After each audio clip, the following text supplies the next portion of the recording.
The stars were silent.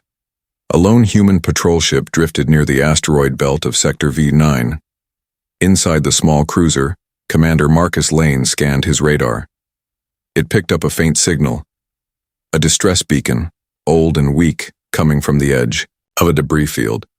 Could be a trap, his co-pilot warned. Marcus stared at the blinking light, or someone left behind. They moved closer, engines humming. Between sharp rocks and twisted metal, they found it. A crashed alien transport vessel, broken and scorched. The ship was large, built with curved silver plating and markings that glowed faint blue. It belonged to the Zorel, a race known for their powerful warriors and cruel science. Marcus landed carefully and stepped inside, weapon ready. The ship was dark. The walls were cracked, the floor scattered with signs of a fight. Claw marks, blood, shattered glass. Most of the crew were long gone or dead, but deep inside the lower deck something pulsed. A heartbeat, faint, but alive. Then he saw it. A glowing energy cage stood in the center of a ruined chamber.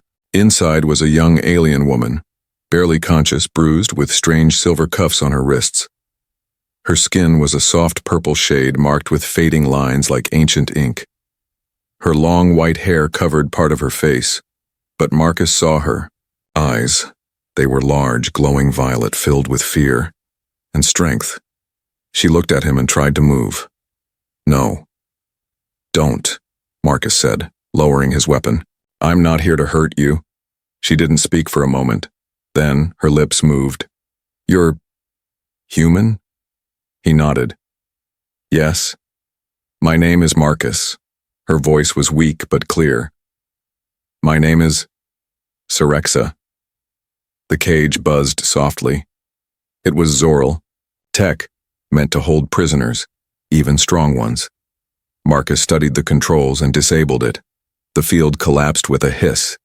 Sorexa fell forward. He rushed to catch her before she hit the floor. Her body was warm, trembling, and surprisingly, strong under her wounds. She looked up at him with wide eyes. "My body is strong, human," she whispered. "I can give you strong children. Just don't leave me here." Marcus froze. What did she mean? He gently laid her down and checked her vitals. Her breathing was shallow, and her body had healing wounds, some fresh, some older.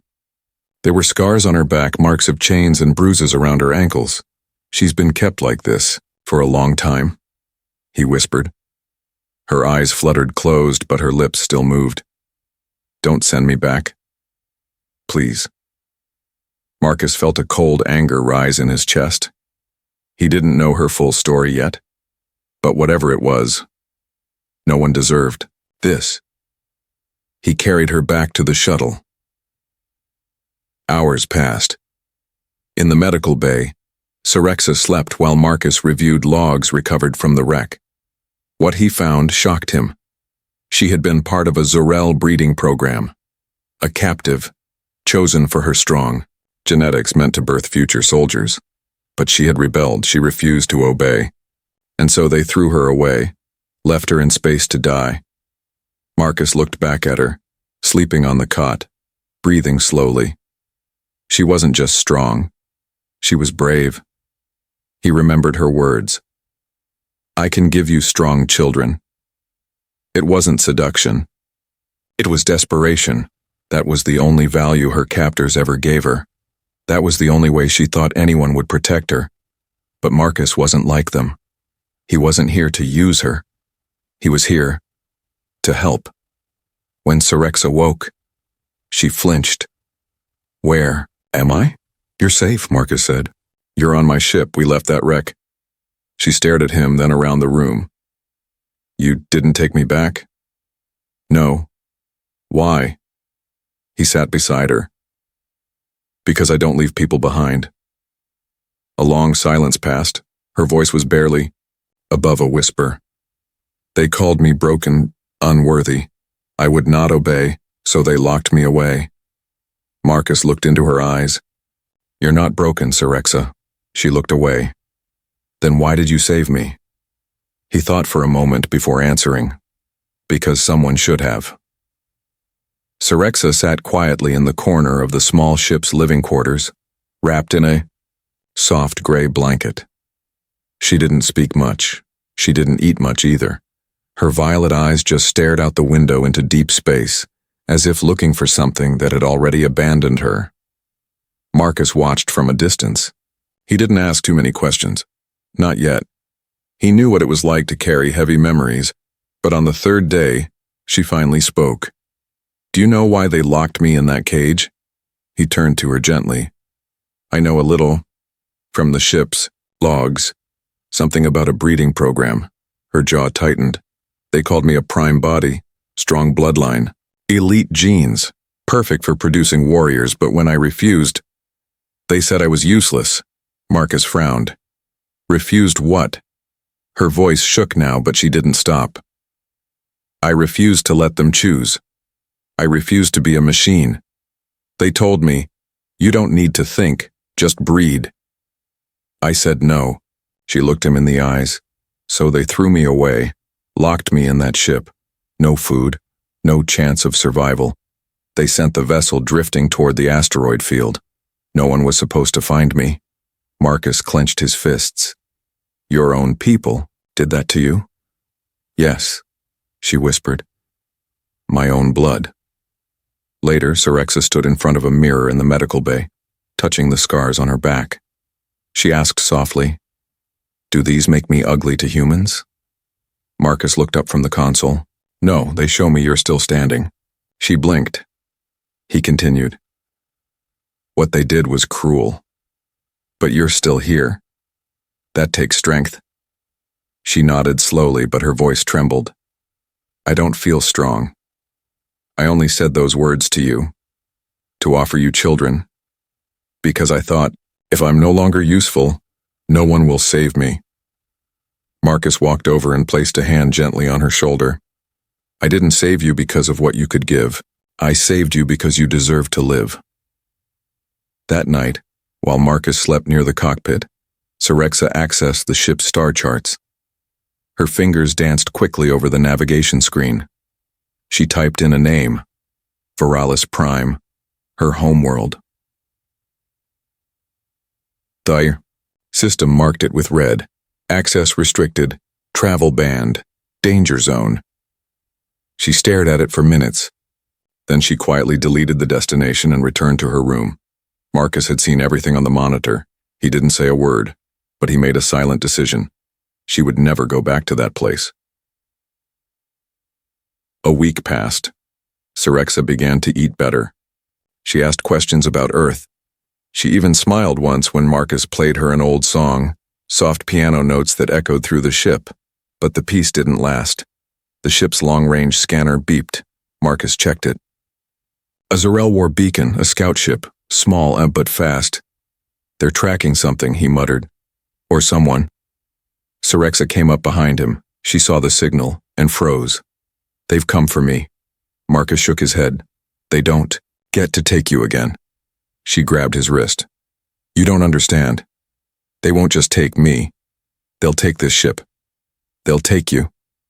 He looked into her glowing eyes. "Then we run." "No," she whispered. "You should leave. Put me on a pod, save yourself." Marcus didn't flinch. "I left Earth years ago, Sorexa. I've lost people, I've seen war, but you're the first good thing I've found in a long time." She stared at him, eyes wide. "You're not a burden. You're the reason I'm not empty anymore." They changed course. Marcus used old smuggler paths, hiding in magnetic storms and dead systems, but the Zorel ship was closing in. Sorexa sat in the back of the ship, wrapping her arms around her knees. Then she stood and walked to the main control deck. "If I'm going to run," she said firmly, "then I want to run with you, not as your cargo, but as your equal." Marcus smiled. "Then you better help me boost the engines." For the first time, she smiled back, just a little. As the stars rushed past, Sorexa whispered, not to Marcus but to herself, "They left me behind, but he chose to stay." And for the first time since her cage opened, her heart felt free. The ship trembled. Alarms screamed through the narrow hallways. Sparks burst from a panel near the cockpit. Marcus gripped the flight controls tightly, sweat dripping down his brow. "They're still on us," he said, his voice tense. Sorexa, strapped into the co-pilot seat, stared at the glowing red light. Behind them, the Zor-El scout ship had closed the distance. Its weapons were active. They weren't trying to capture her anymore. They were trying to destroy them both. "They're erasing the evidence," she whispered. "They don't want anyone to know I survived." Marcus didn't answer. He pulled the throttle and dove into a dense asteroid field. The ship groaned as it scraped past a massive stone chunk, barely avoiding impact. For the next 2 hours they danced between death and darkness. Marcus pushed the engines past their limit. Finally, a small hidden moon appeared on the map. "Unregistered, breathable air, no tech grid," Marcus muttered. "Perfect place to vanish." He looked at her. "We land here. We hide." Sorexa nodded. "I trust you." The ship crash-landed on a thick jungle-covered moon. Trees as tall as buildings surrounded them. Purple vines and glowing flowers swayed in the wind. Creatures chirped and howled in the distance. Marcus pulled, opened the hatch, rifle in hand. Sorexa stepped out beside him, barefoot on the soft soil. The air smelled strange, sweet, like honey mixed with spice. "I've never seen a planet like this," she said quietly. Marcus replied, "Neither has anyone else. That's why we're safe here." They built a small shelter near a clear stream. The moon had no cities, no satellites, no ships. Just wild, untouched land. For the first time in weeks, Sorexa could breathe freely. But the jungle was not kind. At night, strange beasts with glowing red eyes circled the camp. During the day, winged reptiles soared overhead. Twice, Marcus had to fight off clawed predators using nothing but his blade and torch. Sorexa watched him, always alert, always protecting. One morning, after he returned with scratches on his chest and a limp in his leg, she knelt beside him. "Why do you risk so much for me?" He looked at her seriously. "Because you never had someone who would." She didn't answer. She just sat close and didn't move away. Days passed, their shelter grew stronger. Sorexa helped repair the ship's damaged systems using what little salvage they had. She was quick with her hands, smart with tools, and fierce when needed. But one night, as rain poured down from alien skies, she sat near the fire, staring into the flames. "I'm not like human women," she said suddenly. "I've seen your vids, your art, the way you love." Marcus stirred the fire. "So?" She looked down. "I was raised for strength, for duty, not for affection. I don't know how to be loved." He didn't say anything for a moment. Then, he replied, "You're learning." She looked at him, confused. "You protected me last night when those beasts came close. You fixed the power cells when I was hurt. You've been learning what love does, even if no one ever showed you what it feels like." Later that night, thunder rolled across the sky. Sorexa couldn't sleep. She walked out of the shelter and stood under the storm, letting the rain hit her skin. Marcus followed. "You'll get sick out here," he said. "I won't," she whispered. "My body was made for harsh worlds." She turned to him, soaked and beautiful in the moonlight. "Do you think I could ever become something more than what they built me for?" He stepped closer. "I already think you are." Her eyes glistened, not with rainwater, but with tears. "I don't know what to do with these feelings," she said. "I was born to fight, born to breed. But now, I just want to exist, to be seen, to be chosen." Marcus brushed a strand of wet hair from her face. "You were never meant to be a tool, Sorexa. You're not someone's experiment. You're a person. And I see you." She reached for his hand. For the first time, she wasn't afraid of touch, and in the silence of the hidden moon, she whispered words no one had ever taught her. "Thank you for giving me back my life." The wind howled over the trees. Dark clouds gathered above the jungle moon, and the scent of wet soil filled the air. Marcus crouched outside their shelter, sharpening a long piece of metal into a blade. The jungle had grown louder at night, more dangerous. Sorexa stood nearby, her senses alert. Her sharp alien ears twitched at every sound. "They're coming," she said suddenly. Marcus looked up. "The animals?" She shook her head. "No. Something worse. Someone found us." A few hours later, the sky cracked open with thunder. Lightning streaked above as the deep hum of a starship echoed through the clouds. A shadow passed over the jungle canopy. Not a Zarel cruiser, but a bounty hunter's ship. Smaller, faster, and built for one thing: killing. Sorexa's voice was firm. "They didn't send soldiers, they sent a hunter." Marcus gritted his teeth. "Then we hunt back." "They didn't run. Instead, they prepared." Sorexa dug spike traps into the muddy ground. Marcus positioned pulse mines along the ridge. They used scraps from the old ship and camouflage from the jungle leaves. The hunter landed by nightfall. He wore full armor, black metal, glowing red eyes, and a helmet with no face. He was not here to talk. He was here for a prize. "Give me the female." His voice echoed from a loudspeaker. "And I'll spare the human." Marcus stepped forward. "Not happening." The hunter fired without warning. The trees exploded. Blasts of energy tore through the jungle. The ground shook as the bounty hunter advanced, shooting with perfect aim. Marcus and Sorexa fought like a single unit. She leapt between branches, moving faster than human sight. He laid down cover fire and drew the hunter away. For hours they battled in the rain and mud, the jungle set ablaze by plasma and rage. Then came the turning point. Marcus was hit. A bolt of red energy struck his side, throwing him into a fallen tree. Blood ran down his leg. He couldn't move. The hunter raised his weapon for the kill. But before he could fire again, Sorexa dropped from above like a thunderbolt. She didn't hesitate. She tore off the hunter's helmet with one hand and slammed her elbow into his throat with the other. He fell back, stunned, but still dangerous. They fought hand to hand, brutal and wild. Sorexa was not graceful. She was feral. She bit, clawed, struck with raw fury, fighting not just to live but to protect. Marcus, struggling to stand, watched. Through the storm. He had never seen anyone fight like that, not even in war. She didn't fight like a soldier. She fought like someone with nothing left to lose and everything to protect. Finally, Sorexa stood over the hunter's broken body. Her fists were bloody, her breath heavy. He moved one last time, reaching for a hidden blade. She snarled and slammed her foot down, ending it. Later, in the shelter, Marcus lay on the cot, his wound bandaged. Rain still tapped the roof softly. Sorexa sat beside him, her hands still shaking. "I wasn't supposed to fight again," she whispered. "They made me a warrior. Then they tried to kill the warrior in me, but when I saw you fall..." Her voice broke. "I couldn't lose you too." Marcus reached up and took her hand.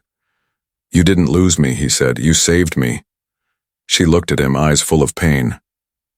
"Do you fear me now?" He shook his head. "No. I saw who you really are." That night they didn't speak much, more. They simply sat together in silence as the thunder rolled past, and the storm inside her finally began to calm. She had killed again, yes. But this time, it was not for orders. Not for duty. Not for survival. This time it was for someone she chose. The jungle was quiet again. Too quiet. The bounty hunter's ship sat half buried in the mud, its lights flickering. Smoke still rose from the blast marks in the trees. Birds had fled. Even the wild beasts had vanished. Sorexa sat alone by the stream, her hands cupped in the water, watching blood wash from her skin. Not all of it was hers. Behind her, Marcus limped from the shelter, his side still bandaged. "You okay?" He asked. She didn't turn. "I should be." He sat beside her, wincing as he bent down. "But you're not." She nodded slowly. Fighting felt natural again. Too easy. I thought I left that part of me behind. But it came back the moment I saw you hurt. You saved my life. Marcus said. She looked at him finally. Or, maybe I proved I'm still just a weapon. Later that day, Marcus found something while scavenging the hunter's ship, an encrypted tablet. He cracked it open using old military codes. Inside he found records, orders, files, blood reports. One name kept showing up, Sirexa, and beneath it one note repeated again and again, Carrier Class Generation Omega. Marcus froze. Carrier Class wasn't just a title. It was a classification for genetically enhanced females, engineered to pass on dominant traits, built to birth warriors stronger than any before. But Generation Omega was different. It was the final generation, not just built for strength, but designed to rebuild the entire Zorel species. Sirexa wasn't a warrior. She was a foundation, a living blueprint. When Marcus returned to the shelter, Sirexa was repairing a broken energy cell. She barely looked up. "I'm not angry," she said. "You read the file, didn't you?" He nodded. "I was supposed to be their future," she said quietly. "But they feared me. They couldn't control me, so they left me to die." Marcus knelt beside her. "You're more than that file. You're not their creation anymore." She clenched the tool in her hand. "But it's in my blood. The strength, the code. That's all they see. Even the humans will want me for it if they find out." He stayed silent. She turned to him, voice shaking. "You don't have to pretend, Marcus. You're a soldier. You know what value I hold. I'm a living weapon. I'm a womb full of power. Someone will come again to take me." Marcus stepped closer. "You're wrong." She blinked. "I'm not here because of what's in your blood. I'm here because of what's in your heart." That night, lightning lit the sky again, but there was no storm. Just a strange energy in the air. The jungle seemed to pulse with something old and unseen. Sirexa couldn't sleep. She walked to the cliffside where they had first watched the sunrise together. Marcus joined her. "Your eyes look different tonight," he said. She smiled faintly. "My body reacts to this planet, the air, the ground. It's waking something, deeper inside me." He looked concerned. "Is it dangerous?" "I don't know," she said. "But it feels like the truth is rising." She touched her chest, just above her heart. "For the first time, I don't feel like someone else's creation. I feel like myself. Free. Real." Then she turned to him and said something that made his breath catch. "If I ever carry children, Marcus, I want them to be yours.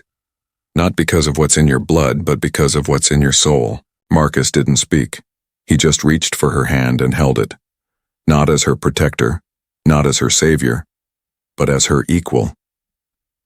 Far above, in the darkness of space, another signal blinked to life. The bounty hunter had failed, but others were watching. Now governments, empires, hidden forces, and they all wanted the same thing, the bloodline that refused to die. The moon was no longer quiet. Marcus stood at the edge of their camp watching the sky. Strange lights flickered above the treetops. Not stars, not lightning. Ships, too many. He turned toward Sirexa. She was kneeling by the stream, her hands resting. On her knees, eyes glowing softly. Her skin shimmered under the alien moonlight, as if the planet itself was waking something inside her. "They're here," Marcus said. She didn't ask who. She already knew. The sensors picked up 2 incoming. Vessels. One bore the sharp black crest of the Zorel Empire. The other, a human military symbol, Earth Command's sigil painted in white and blue. Marcus narrowed his eyes. "Both sides," Sirexa stood. "They're not allies." "No," Marcus said, "but they want the same thing." Her. They had ours, maybe, less. Marcus checked the last of the traps. Most of their old weapons were damaged. They had no ships that could fly, no escape. "We can still run," Sirexa said quietly. Marcus shook his head. "There's nowhere left to go." She looked toward the sky, her voice calm. "Then we end it here." Marcus reached for her hand. Together. When the dropships landed, they didn't speak. The jungle trembled as armored boots hit the ground. From one side, Zor-El enforcers marched in formation, cold, fast, deadly. From the other, human soldiers with high-tech rifles scanned the terrain, cautious but confident. In the center of the clearing, Syrexa stood tall. Her white hair flowed like silk. Her violet eyes burned. "I am not property," she shouted. "Not to them, not to you." A Zor-El commander stepped forward. "You are Generation Omega, you belong to us," a human officer barked over him. "Step aside. She's now under Earth Command protection." Syrexa raised her hand, silencing them both. "You think this is about protection? About power?" she said. "No. This is about choice." Behind her, Marcus appeared, rifle in hand. "You don't get to decide her future," he said. "She does." What followed was chaos. The two sides clashed, Zor-El against humans, both trying to seize Syrexa. But she didn't run. She charged. For the first time, she didn't hold back. Her strength was beyond anything they expected. She moved like lightning, leaping, striking, throwing trained soldiers aside like paper. But she didn't kill, not unless she had to. Marcus fought beside her, covering her, backing her up, always watching her back. He had never seen her so powerful. Or so alive. An explosion rocked the jungle. Fire lit the trees. Syrexa stumbled as a Zor-El shock blade struck her arm. Blood spilled, but she kept going. She pushed past pain, past fear, past everything they once programmed into her. She wasn't fighting for survival anymore. She was fighting for freedom, for herself, for the right to love, for the right to live. At the heart of the battle, she found the Zor-El commander. He raised his weapon and sneered, "You were made to serve. You will return to us." She raised her hand and something changed. The earth pulsed. The air shimmered. The ground beneath the commander cracked as a blast of bioenergy surged from her body. He dropped his weapon and collapsed, stunned. She stepped over him and said in a steady voice, "I was not made to serve. I was born to break your chains." When the dust settled, only two people stood at the center of the burning jungle. Syrexa, Marcus. Bodies lay around them, injured, disarmed, crawling away. The human commander raised his hands. "Stand down. We didn't know." Marcus walked to him. "Now you do. Is she dangerous?" "She's free," Marcus said. "That's all you need to understand." That night, under the twin moons, Syrexa sat by the fire. Her wounds were healing, her body still strong, but something was different now. She had made a stand, not as a weapon, not as a project, but as a person. Marcus joined her quietly. She leaned her head on his shoulder. "They tried to own me," she whispered. "But you gave me back my name." He wrapped his arm around her. "And now the galaxy knows it." Far away, news of the battle spread. Of a woman who fought both empires. Of a bond stronger than politics. Of a choice that could not be taken. Some called her a rebel, others a threat. But Marcus, he called her one word only: home. A new sun rose over the jungle moon, not burning, not fierce, warm, gentle. It touched the trees with gold, casting long shadows over the land that had once been a battlefield. But now, the smoke had cleared. The weapons had fallen silent.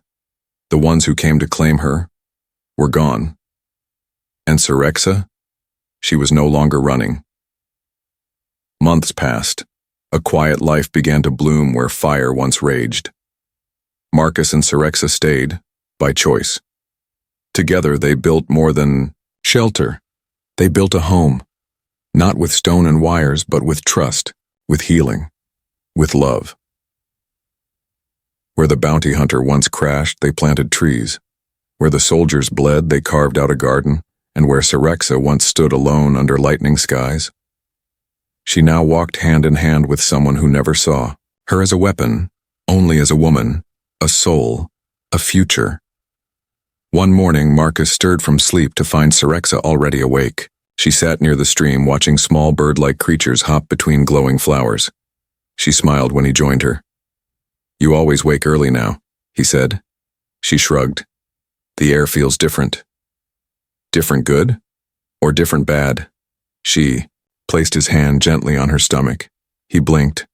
His hand felt a soft warmth, steady, faint, but real. "I'm not just strong anymore," she whispered. "I'm becoming something else. Something I chose to be." He stared at her in silence, then wrapped his arms around her. "You're going to be a mother." "I already am," she said. Later that week, a small ship landed quietly near their clearing. No flags, no guns. An old man stepped out, gray-bearded, kind eyes. He wore no armor, only a simple Earth diplomat's badge. "I came alone," he said. "I had to see her. The woman who stood against two worlds."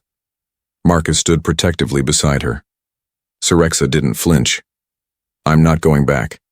"You don't have to," the diplomat said. "I'm here to listen, not command." He knelt down, opened a small device, and played a transmission.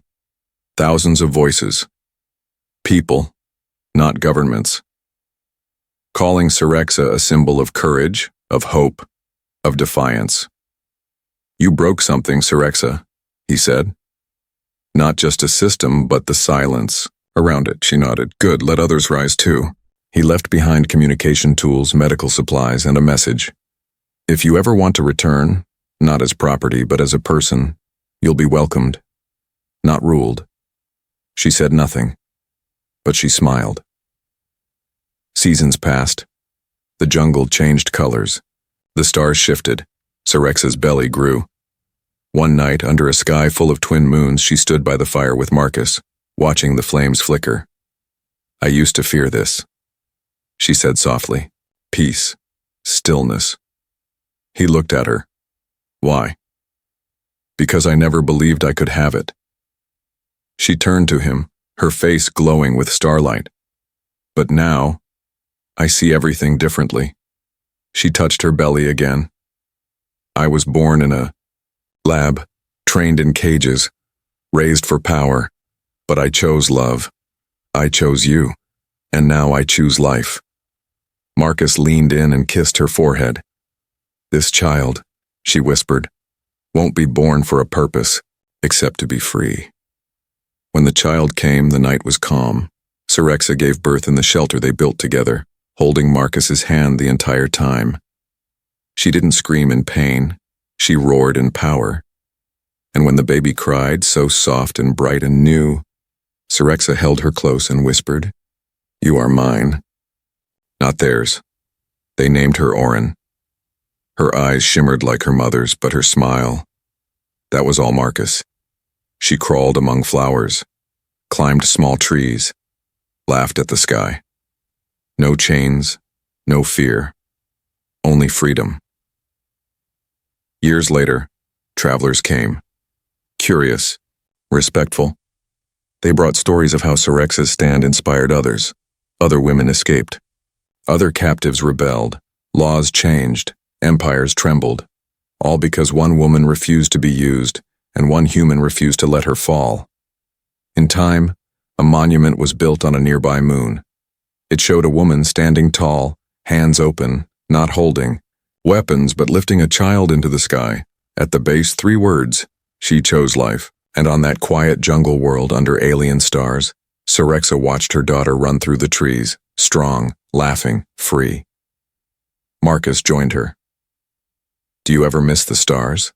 he asked. She leaned on his shoulder. "No," she said.